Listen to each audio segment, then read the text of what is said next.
Nagamit na ang pension house nga nagsilbing Temporary Treatment and Monitoring Facility o TTMF-2 sa Dakbayan sa Talisay.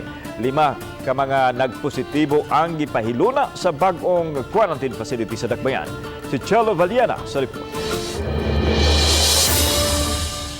5 na ka nagpositibo sa COVID-19 ang napahiluna sa 12 bagong isolation facility nga kasamtangang giabangan sa Dakbayan sa Talisay. Mato ni Dr. Lino Alanzado, Talisay City Officer, nga matag kwarto o sa kapasyente.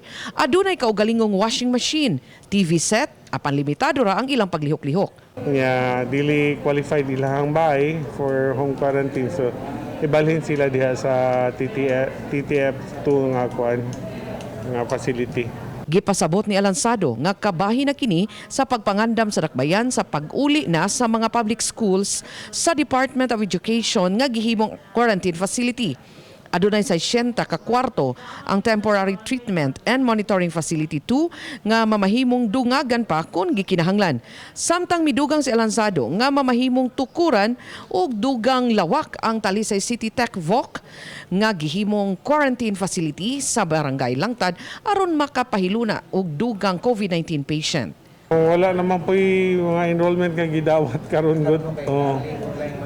Kay marag katugan ni dito sa Picas, marag plano ni Mayor Samsam tukuran na sa tiyaglain dito nga isolation.